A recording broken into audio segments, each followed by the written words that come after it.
नमस्कार, स्वागत आहे आपल्या ॲडव्होकेट नरेंद्र माधव या चॅनलवरती. महिला विषयक महत्त्वाचे कायद्याच्या अनुषंगाने आपण बोलणार आहोत. मागच्या एका व्हिडिओमध्ये आपण घरगुती हिंसाचार म्हणजे काय आणि घरगुती हिंसाचारचा जो कायदा आहे 2005च्या अनुषंगाने आपण बोललो होतो. आज आपण महिलांच्या कायद्याच्या अनुषंगाने एक वेगळा कायदा घेऊन आपल्या समोर आलो आहोत. त्या कायद्याचं नाव आहे हुंडा प्रतिबंधक कायदा 1961. हुंडा प्रतिबंधक कायदा 1961 म्हणजे काय, त्याची व्याप्ती कशी आहे आणि त्यामध्ये गुन्ह्यांचे प्रकार कसे आहेत ह्याची इत्तुंबत माहिती आपण या व्हिडिओच्या माध्यमातून घेणार आहोत. सर्वप्रथम चॅनल आपल्याला आवडत असेल तर नक्की लाईक आणि सबस्क्राईब करा, कारण चॅनलला सबस्क्राईब आणि लाईक केल्यामुळे आपल्यापर्यंत ॲडव्होकेट नरेंद्र माधव या चॅनलच्या माध्यमातून संपूर्ण कायदेविषयक मार्गदर्शन व माहिती आपल्याला अगदी मोफत मिळत आहे. त्यामुळे नक्कीच लाईक कराल, सबस्क्राईब कराल अशी अपेक्षा बाळगूया. चला तर आज आपण बघूया की हुंडा प्रतिबंधक कायदा 1961 म्हणजे काय. सर्वप्रथम ह्या कायद्याची व्याप्ती जाणून घेण्याच्या आधी ह्या कायद्याचा उद्देश काय आहे या अनुषंगाने आपण बोलूयात की हुंडा प्रतिबंधक कायदा 1961 हा जो कायद्याचा उद्देश आहे तो आहे की भारतीय समाज व्यवस्थेमध्ये स्त्री पुरुष असणारी विषमता आणि त्याच अनुषंगाने असणारी हुंड्याची जी प्रथा आहे त्या हुंड्याच्या प्रथामुळे खूप मोठ्या प्रमाणावरती क्राईम गुन्हा हुंडा बळीची संख्या वाढत गेली आणि हुंडा बळीची संख्या वाढल्या कारणामुळे भारतीय प्रशासनाला असं वाटायला लागलं की भारतीय न्यायव्यवस्थेला असं वाटायला लागलं की ह्या हुंडा प्रतिबंधक कायद्याची आवश्यकता आहे आणि त्याच अनुषंगाने भारतीय लेजिस्लेटिव्ह बॉडीजने 1961 मध्ये हुंडा प्रतिबंधक कायदा हा अंमलबजावणी याची करण्यात आलेली आहे. आणि ह्या कायद्याचा उद्देश एवढाच आहे की हुंडा बळीची जी संख्या आहे ती कमी व्हावी, महिलांना समाजामध्ये समानतेची वागणूक मिळावी, आदरातिथ्याची आणि वागणूक महिलांना मिळावी असा एक उद्देश ह्या हुंडा प्रतिबंधक कायद्याच्या अनुषंगाने करण्यात आला होता. आणि त्याच दृष्टिकोनातून 1961 मध्ये हुंडा प्रतिबंधक कायदा आपल्याला भारतभर लागू केलेला पाहायला मिळतो. आता हुंडा प्रतिबंधक कायदा 1961 मध्ये हुंडा म्हणजे काय आणि हुंड्याची व्याख्या काय आहे हे आपण सर्वप्रथम बघूयात. की हुंडा प्रतिबंधक कायदा 1961 मध्ये कलम 2 अन्वये आपल्याला हुंडा म्हणजे काय आणि हुंडा घेणे आणि हुंडा देणे काय हे सर्व आपल्याला कळणार आहे. सर्वप्रथम हुंडा म्हणजे काय हे आपल्याला जाणून घ्यायचं असेल तर सेक्शन 2 म्हणजेच कलम 2 डाउरी प्रोहिबिशन ऍक्ट 1961 आपण आता सध्या बघूयात. कलम 2 म्हणते की हुंडा या शब्दाची व्याख्या मध्ये विवाहातील एका पक्षाने विवाहातील अन्य पक्षास किंवा विवाहातील कोणत्याही पक्षाच्या आई वडिलांना अथवा अन्य कोणत्याही व्यक्तीने किंवा तत्पूर्वी किंवा त्यानंतर कोणत्याही वेळी प्रत्यक्षपणे किंवा अप्रत्यक्षपणे दिलेली किंवा द्यावयाची कबूल केलेली कोणतीही संपत्ती अथवा मूल्यवान रोख असा आहे. परंतु यामध्ये ज्या व्यक्तींना मुस्लिम व्यक्तिगत कायदा शरीयत लागू आहे त्या व्यक्तींच्या बाबतीत देहज किंवा मेहर याचा समावेश होत नाही. ही झाली हुंड्याची व्याख्या की ज्यामध्ये हुंडा म्हणजे एका पक्षाने दुसऱ्या पक्षाला किंवा दुसऱ्या पक्षातील एका पक्षाला म्हणजे वर पक्ष असो किंवा वधू पक्ष असो दोघांपैकी कुणीही विवाह जुळवताना किंवा तिसऱ्या एखाद्या मध्यस्थीच्या माध्यमातून मागणारी एक प्रकारची रोख रक्कम किंवा इतर ऐवज असा आहे हिची जी मागणी करणे त्या मागणी जी डिमांड करणे त्याला हुंडा असे म्हणतात.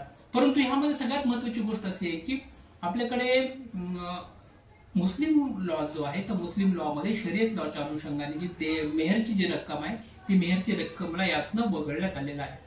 आपल्याला बऱ्याच जणांना ही गोष्टी माहित असतील की जे काही पर्सनल लॉज आहेत ते प्रत्येक धर्माचे वेगवेगळे आहेत. हिंदूसाठी हिंदू पर्सनल लॉज वेगळे आहेत, ख्रिश्चनसाठी ख्रिश्चन पर्सनल लॉ वेगळे आहेत, तसेच मुसलमानांना त्यांची मुस्लिम पर्सनल लॉ वेगळे आहेत. परंतु यामध्ये मुस्लिम पर्सनल लॉच्या मेहरची जी रक्कम आहे ती यामध्ये वगळण्यात आलेली आहे. म्हणजे एका पक्षाने वर पक्ष असो किंवा वधू पक्ष असो. बऱ्याच जणांना असं वाटतं की फक्त वर पक्षांचीच मागणी म्हणजे हुंडा आहे का, आता असं ह्या व्याख्येमध्ये नाही. या व्याख्येमध्ये दोन्ही पक्षाकडील कोणत्याही व्यक्तीने किंवा त्यांच्या आई वडिलांनी किंवा एखाद्या मध्यस्थी घालून कुठल्याही तिरायत व्यक्तीने हुंडा किंवा तत्संबंधी एखादी जी की आर्थिक गोष्टीची तरतूद त्या ठिकाणी केलेली असेल त्याला हुंडा या व्याख्येमध्ये समाविष्ट होतो. मग बऱ्याच जणांच्या माहितीमध्ये असं येतं की जर हुंड्याची ह्यामध्ये अशी अशी व्याख्या असताना मग स्त्रीधनाला यामधून वगळण्यात आलेलं का आहे. स्त्रीधन म्हणजे हुंडा आहे का, स्त्रीधन हुंडा नाही, मग वेगळं स्त्रीधनाला काय लिगल कायदेशीर मान्यता आहे का? तर या स्त्रीधन आणि मेहरच्या संदर्भामधील ज्या काही गोष्टी आहेत त्या संदर्भातला आपण एक दुसऱ्या व्हिडिओमध्ये त्यातील रितसर माहिती आपण घेणार आहोत की स्त्रीधन म्हणजे काय, according to Hindu marriage act स्त्रीधनाची व्याप्ती कशी आहे, आणि स्त्रीधन म्हणजे हुंडा नाही किंवा हुंडा वगळून स्त्रीधनाची जी व्याप्ती आहे ती आपण वेगळ्या व्हिडिओच्या माध्यमातून बघणार आहोत. त्याच व्हिडिओमध्ये आपण मुस्लिम लॉच्या अंतर्गत जी मेहरची जी रक्कम आहे ती मेहरची रक्कम शरीयतमध्ये कोणत्या पद्धतीने मेन्शन केलेली आहे त्याची आपण विस्तार माहिती एक वेगळ्या व्हिडिओमध्ये पुढे पाहूया. तर आता आपण व्याख्या पहिली हुंडा या शब्दाची. आता येथील काही कायदेशीर तरतुदीचा आढावा आपण या ठिकाणी घेऊया की काय काय कायदेशीर तरतूद आहेत. तर हुंडा देण्याबाबत किंवा घेण्याबाबतचे जे काही शिक्षा आहेत त्यात आपण पाहूयात की हुंडा घेण्याबाबत किंवा देण्याबाबत त्या शिक्षेच्या आपण बघूयात. हुंडा प्रतिबंधक कायदा 1961च्या कलम 3 अन्वये हुंडा देण्याबाबत किंवा घेण्याबाबत कमीत कमी 5 वर्षा इतक्या मुदतीचा कारावासाची शिक्षा आणि कमीत कमी 5,000 रुपये इतका दंड अथवा हुंड्याच्या मूल्या इतकीच रक्कम यापैकी जी रक्कम जास्त असेल इतक्या रकमेच्या दंडाची शिक्षाची तरतूद ह्या ठिकाणी करण्यात आलेली आहे. हे झाले हुंडा देण्याबाबत किंवा घेण्याबाबत जी शिक्षेची तरतूद आहे ती कलम 3 मध्ये आहे. डाउरी प्रोहिबिशन ऍक्टच्या सेक्शन 3 मध्ये जी काही पनिशमेंट आहे ती पनिशमेंट मेन्शन केली आहे. त्यामध्ये असं सांगितलेलं आहे की जो हुंडा मागेल किंवा जो हुंडा देण्याबाबत किंवा घेण्याबाबतची जी शिक्षा आहे ती शिक्षा जी आहे ती 5 वर्षापर्यंत कारावासाची शिक्षा त्या ठिकाणी मेन्शन करण्यात आलेली आहे. त्याचबरोबर 15,000च्या द्रव्यदंडाची सुद्धा शिक्षा की 15,000 पर्यंत दंड आहे.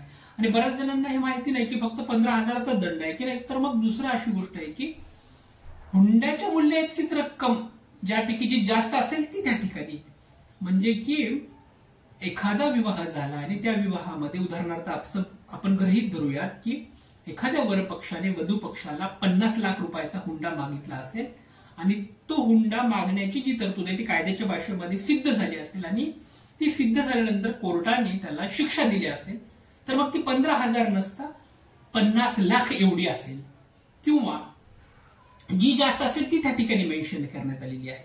आणि ती केवढी जास्त असावी, 15,000पेक्षा जी जास्त असेल तिची रक्कम केवढी असावी याची जी तरतूद आहे की तरतूद तो पूर्ण डिस्क्रिशनरी पॉवर कोर्टाला देण्यात आलेला आहे.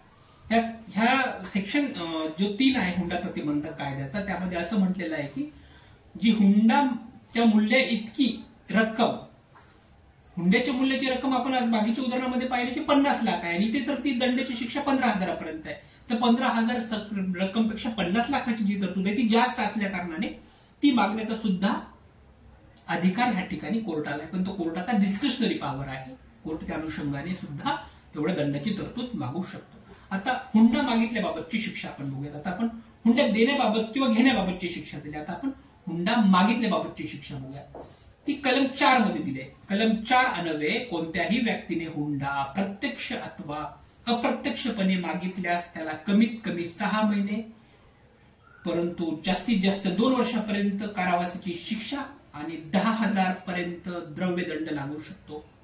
ह्या ठिकाणी मेन्शन केलेले की हुंडा मागितल्यानंतर जो एखादा दोषरोप त्या ठिकाणी सिद्ध झाला असेल, दोष सिद्ध झाल्यानंतर त्या व्यक्तीला 6 महिने किंवा 2 वर्षापर्यंत सश्रम कारावास त्याचबरोबर 10,000 रुपयाची दंडाची शिक्षा सुद्धा या ठिकाणी मेन्शन केली आहे. जसं आपण मागच्या सेक्शन 3 मध्ये बघितले 15,000 सेक्शन 3 मध्ये होतं की जास्तीत जास्त जी द्रव्यदंडाची शिक्षा आहे ती फाईन जो 15,000पर्यंत होता प्लस जेवढ्या प्रकारची रक्कम हुंड्यामध्ये मागितलेली आहे ती त्या ठिकाणी सुद्धा दंड लावण्याची तरतूद सेक्शन 3 मध्ये करण्यात आलेली आहे. पण ह्या ठिकाणी सेक्शन 4 मध्ये केवळ 6 किंवा 2 वर्षापर्यंतची कारावासाची शिक्षा आणि द्रव्यदंडाची शिक्षा केवळ 10,000 ह्या ठिकाणी मेन्शन केलेली आहे. त्यानंतर जाहिरात बंदीच्या अनुषंगाने एक तरतूद ह्या ठिकाणी करण्यात आलेली आहे की हुंडा प्रतिबंधक कायदा 1961च्या अन्वये कलम 4A, त्याला मराठीमध्ये कलम 4A असं सांगतोय की 4A अन्वये 4A अन्वये कोणत्याही व्यक्तीने हुंडा संदर्भातील एखादी जाहिरात छापण्यात किंवा प्रसिद्ध केल्यास कमीत कमी 6 महिन्यापर्यंत किंवा 5 वर्षापर्यंत सश्रम कारावाची शिक्षा असू शकेल. आणि त्याचबरोबर 15,000 रुपयाचा दंड त्या ठिकाणी मेन्शन करण्यात आलेला आहे की एखाद्या व्यक्तीने एखादी जाहिरात छापली असेल किंवा ती प्रसिद्ध केली असेल की एखाद्या अमुक अमुक वर पक्षाने किंवा अमुक अमुक वधू पक्षाने हुंडा मागितला, शक्यतो तो वधू पक्ष आपल्याकडे आपल्या समाज व्यवस्थेमध्ये मागत नाहीत, परंतु जर तसं काही गृहीत धरलंच तर इथे की हुंड्याची तरतूद फक्त मुलाकडे केस आहे असं नाही.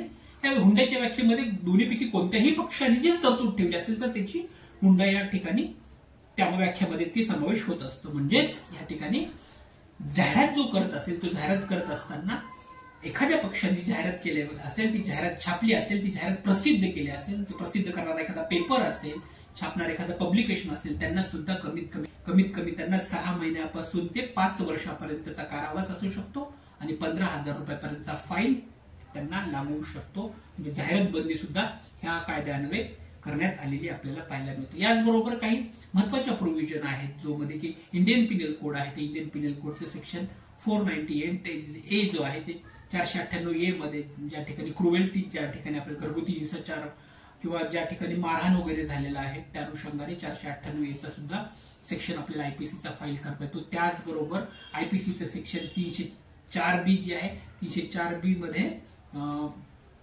जी काही हुंडाबळी जी आहे, जी हुंडाबळी झालेली आहे त्या हुंडाबळीच्या अनुषंगाने सुद्धा त्या ठिकाणी ग्रीव्हन्सेस दाखल करता येतात. त्याचबरोबर अटेम्प्ट टू कमिट सुसाईड आहे की हुंडा मागितला नाही म्हणून एखाद्या महिलेने आत्महत्याला प्रवृत्त करणे हा सुद्धा गुन्हा त्या ठिकाणी मेन्शन करण्यात आलेला आहे.